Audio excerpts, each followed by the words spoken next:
जय गजानन जयतु संस्कृतम. रसास्वाद अन्योक्तींचा या निरूपण मालिकेच्या या पुढच्या भागामध्ये आपण सर्व संस्कृत प्रेमींचं मनपूर्वक स्वागत. किती मजेदार रचना आहे लक्षात घ्या.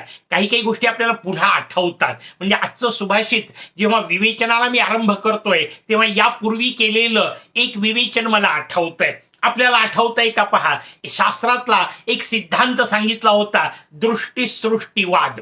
याचा अर्थ जशी तुमची दृष्टी असते तसा तुम्हाला सृष्टीचा अनुभव येतो, तशी सृष्टी तुम्हाला दिसत असते. व्यवहारातले उदाहरण सुद्धा आपण काही वेळा घेतले होते की निळ्या रंगाचा चष्मा वापरला तर तुम्हाला सगळं निळं दिसेल, पिवळ्या रंगाचा वापरला सगळं पिवळं दिसेल, लाल वापरला लाल दिसेल, हिरवं वापरलं हिरवा दिसेल. हा व्यवहारातला एक विषय आपण मांडला होता की जशी तुमची दृष्टी आहे तशी तुम्हाला सृष्टी दिसते. मग त्याच्याकरता एक वेगळं उदाहरण दिलेलं होतं की समुद्राच्या वर कचरा असतो आणि खाली रत्न असतात. याच्याकडे दोन वेगळ्या दृष्टीने कसं पाहता येतं हे आपण त्या उदाहरणामध्ये पाहिलं होतं. आणि कवीनी समुद्राला म्हटलं होतं की समुद्रातून नितांत मूर्ख आहे, कचरा डोक्यावर ठेवतोस आणि रत्न पायदळीत उडवतो. त्याच्यावर समुद्राने उत्तर दिलं की नाही, मला नेमकेपणाने कळतं, कचरा कचरा मी वर फेकून देतो आणि रत्न रत्न आतमध्ये जपून ठेवतो. घटना तीच आहे,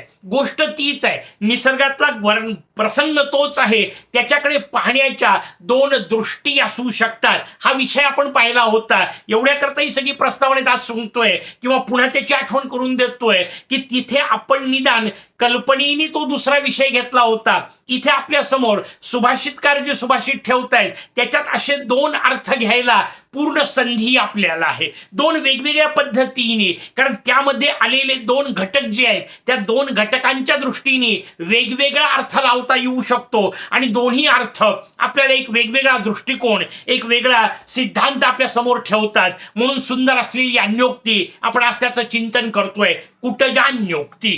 कुटज शब्दाचा अर्थ आहे रानटी फूल, जंगलात उगवलेलं आहे, एखाद्या झुडपावर आहे, वेळ पडली तर काटेरी सुद्धा असू शकेल, कोणी फारसं जवळ जाणार नाही, अशा प्रकारचं फार सुंदर त्याचा आकार आहे अशातली गोष्ट नाही, फारसा त्याला सुगंध आहे असंही नाही, फार त्याच्यामध्ये मध दाटून भरलेला आहे असंही नाही, एक सामान्य फूल या अर्थाने शब्द वापरा. फारशा क्षमता नसलेलं फूल अशा अर्थाने वापरा. कुटज त्याला उद्देशून सुभाषित केलं. दुसरा शब्द त्याच्यामध्ये आपल्या समोर आला, मधुकर.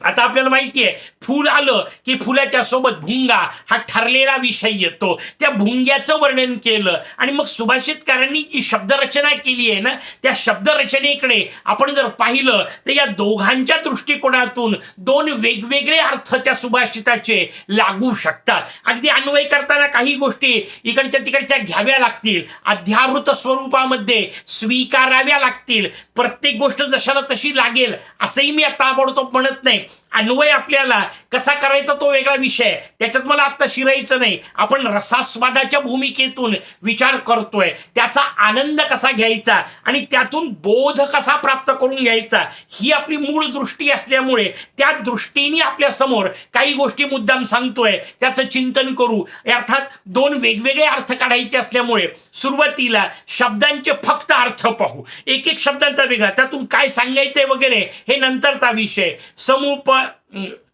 समुपगतवती म्हणजे जवळ येऊन पोचलेला आहे, दैवात नशिबाने किंवा दैवयोगाने. अवहेला, अवहेला शब्दाचा अर्थ आहे उपहास करणे, लक्ष न देणे. अवहेलना आपण शब्द वापरतो, त्याच्याकडे फारसं लक्ष न देणे, जणू काही त्याचा अपमान करणे, दुर्लक्ष करणे, असे वेगवेगळे भाव त्याच्यामध्ये आहेत. अवहेला. कुटज, कुटज मी आपल्याला सांगितलं तसं रानटी फूल. मधुकर म्हणजे भुंगा. मागा, तो मागा शब्द अवहेलनाशी लावायचा आहे. अवहेलना करू नको, त्याच्याकडे दुर्लक्ष करू नको, त्याचा अवमान करू नको, त्याचा अपमान करू नको, असे सगळे अर्थ त्याच्यामध्ये गृहीत आहेत. मकरंद का करायचं, दोन्हीचा वेगवेगळे अर्थ जेव्हा आपण पाहू तेव्हा आपण आता मी आपल्याला शब्द फक्त सांगतोय. मकरंद म्हणजे कुठल्याही फुलामध्ये असणारा मध, प्रामुख्याने कमळाचा विचार म्हणून पुढे तेही आलेलं आहे. तुंदिला नाम, तुंदिल शब्द वापरला. तुंदिल हा शब्द माझ्या मोरयाच्या वर्णनात येतो. तुंदिल तण, मोरया कसा आहे तर अक्षरशः गदगद अशा प्रकारचं त्याचं शरीर आहे, अगदी पूर्ण भरलेला अशा प्रकारचा. आणि मग पूर्ण भरलेलं एखादी वस्तू जेव्हा भरलेली असते तेव्हा स्वाभाविक नम्रता येते. आपल्याला वारंवार वेगवेगळ्या सुभाषितकारांनी सांगितलं, भवंती नम्र हा तरवा हा फलागमे. शकुंतल ज्यांनी अभ्यासलेला आहे त्यांना सहजपणे आठवेल की झाडं जेव्हा फळांनी लथबथतात तेव्हा ते वाकतात. जसा घन म्हणजे मेघ पाण्याने भरलेला असला की तो ओथंबून खाली येतो. हा मुद्दाम वेगळा मुद्दाम शब्द मराठीमधला अत्यंत सुंदर शब्द ओथंबणारा हा जो प्रकार आहे तो तिथे अपेक्षित आहे. तुंदिला नाम हे जे अक्षरशः मधाने भरल्यामुळे वाकलेले आहेत, ज्यांच्यामध्ये मध अगदी गच्च भरलेला आहे आणि त्या गच्च भरलेल्या मधाने तुडुंब भरलेले असा जो अर्थ आहे तो तिथे अपेक्षित आहे. मग तुंदिला नाम अरविंदानाम, अरविंद शब्दाचा इथं सामान्य कमळ या अर्थाने की असे ते जे कमळ त्या कमळांमध्ये मकरंद गच्च भरलेला आहे अशा कमळांना अयम महामान्य हा त्याला हा अत्यंत मान्य आहे. आता यातला खेळ आहे नेमका, दोघांकडे वेगवेगळे अर्थ जेव्हा लावायचे तेव्हा प्रत्येक शब्दाचा वेगळ्या पद्धतीने विचार आपण करू. पण पहिला अर्थ सरळ सरळ गृहीत धरू, कुटज म्हणजे त्याच्यावरच अन्योक्ती असल्यामुळे पहिले कुटजाच्या दृष्टीने विचार करू की हे कुटजा तुझ्याकडे दैववशामध्ये आलेल्या. दोन्ही अर्थ भ्रमराचा विचार केलेला आहे. भ्रमराचा विचार करताना तो भ्रमर त्या कुटजावर येऊन पोहोचला, त्या कुटजाजवळ येऊन पोहोचला आणि असा येऊन पोहोचल्यानंतर त्या कुटजाला उद्देशून कवी शब्द वापरतायत की तुझ्याकडे हा येऊन पोहोचलेला आहे. तो भ्रमर कसा दैवात, नशीब आहे तुझं, तुझ्या नशिबाने तुझ्याकडे तो येऊन पोहोचलाय. तुझं भाग्य आहे, काहीतरी पूर्व काहीतरी सुकृत आहे, त्याचा परिणाम म्हणून तो भुंग तुझ्याकडे आलेला आहे. कारण मुळात तुझी अवस्था नाहीये ना भुंग्यानी येण्यासारखी. तो भुंगा अत्यंत दोनच गोष्टींवर लुप्त होणारा आहे. एक तर सुगंधावर लुप्त होऊन तो कमळापर्यंत जातो आणि मकरंद प्राशन करतो. तुझ्याजवळ ना फारसा सुगंध आहे ना तुझ्याजवळ अप्रतिम मकरंद आहे, मग भुंगी तुझ्याकडे कशाला येतील. पण दैववशामध्ये नशिबाने येऊन पोहोचलाय. किती मजेदार रचना आहे, लक्षात घ्या. तसा तो जो भुंगा तुझ्याकडे आला ना त्याची अवहेलना करू नको. आलेला आहे तुझ्याकडे, श्रेष्ठ आहे तो भुंगा, तुझ्याकडे दैववशात आलेला आहे, त्याची अवहेलना करू नको. कारण तो कोणी मिळत नाही म्हणून येतो अशातला भाग नाहीये, किंवा तुझ्याजवळ काही खूप आहे म्हणून नाही आलेला. एक अर्थ आपण कुटजाच्या दृष्टीने करतोय तेवढ्या दृष्टीने समजून घ्या. कसा आहे तो भुंगा त्याचं वर्णन करताना कवी दुसऱ्या याच्यात म्हणतायत मकरंद तुंदिलानाम अरविंदानाम.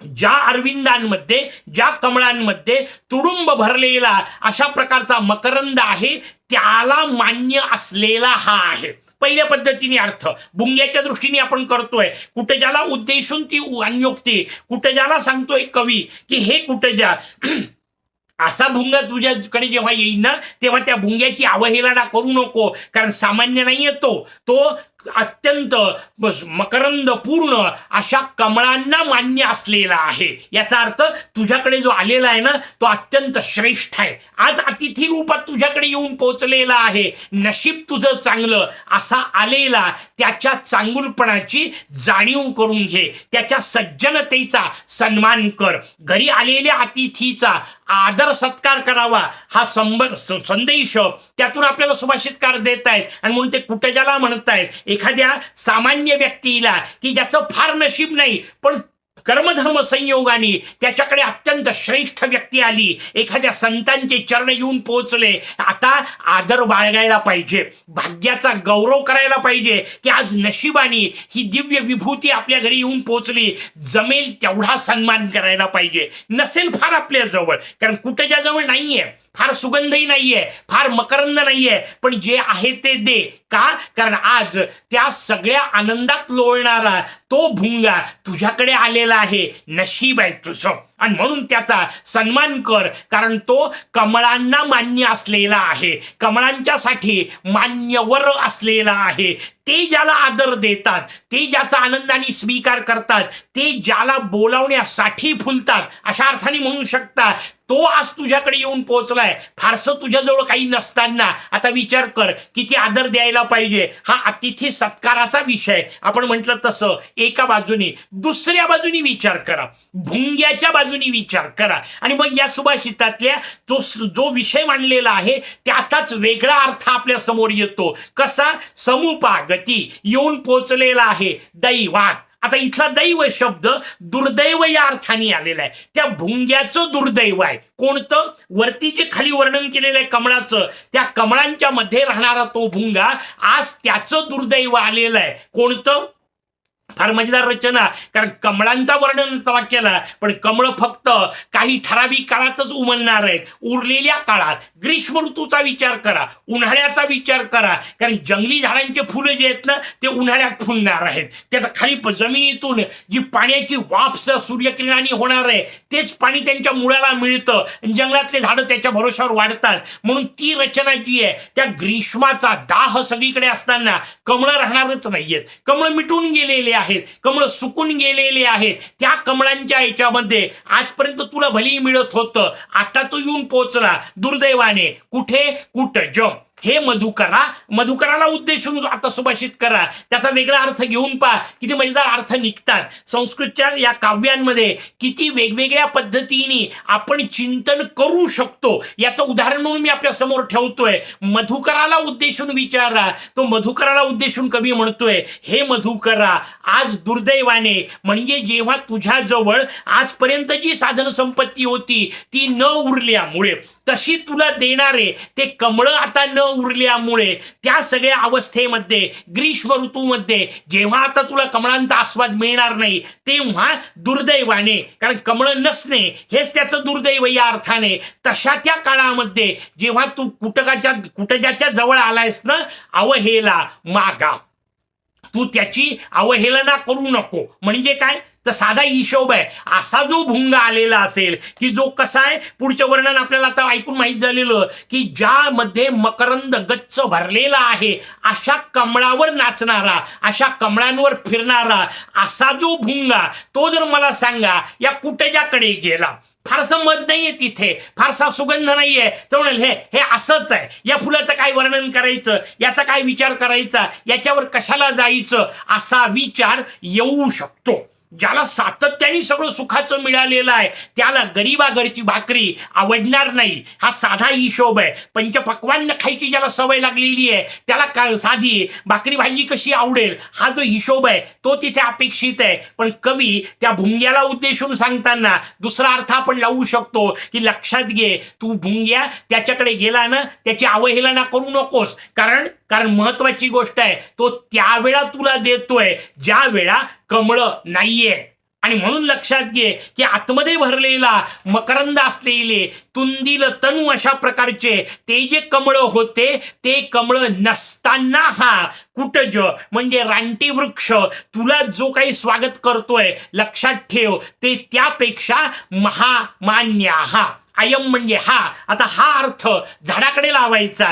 पहिले आपण भुंग्याकडे लावला होता. हा भुंगा त्या कमळांना महामान्य आहे असा अर्थ घेतला होता. आता दुसरा अर्थ, हा वृक्ष, हा कुटज, हे जे फूल उमललेले आहे, फारसे नसतील त्याच्यात सुगंध, फारसा नसेल त्याच्यात मकरंद, पण लक्षात घे, तुंदिलानाम अरविंदानाम. आता मी म्हटलं तसं एक शब्द लक्षात घ्यावा लागतो तिथे, आपण स्वीकारावा लागतो, अपेक्षया.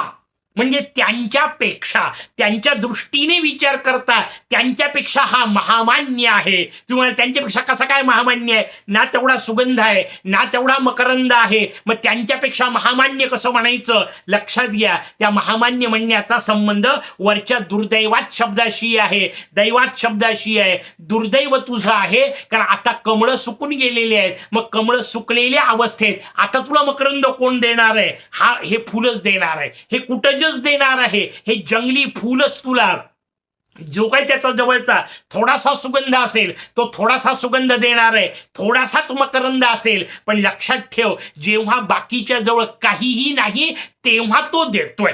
त्याच्याजवळही फार नाहीये पण तरीही तो तुला देतोय. असा जो देणारा असतो ना, त्याच्या दातृत्वाचा गौरव केला पाहिजे. हे भुंग्याच्या रूपात आपल्याला वेगळेपणाने कवी सांगतायत. म्हणजे एका बाजूला आपल्याकडे आलेल्या सज्जनांचं, अतिथींचं स्वागत हा विषय कुटजाच्या दृष्टीने अर्थ केला, आणि अशी वेळ आली तर त्या कुटजाकडून जे प्राप्त होतं त्याच्या किंचित असलेल्या का होईना पण दातृत्वाचा जाण आपण ठेवली पाहिजे. त्या दातृत्वाचं भान आपण ठेवलं पाहिजे. हे भुंग्याला उद्देशून दोन्हीकडून आपल्याला त्या सुभाषिताचे अर्थ समजून घेता येतात आणि दोन सुंदर सिद्धांत समजून घेता येतात. अशीच एखादी सुंदर अन्योक्ती पुढच्या भागात. तोपर्यंत जयतु संस्कृतम.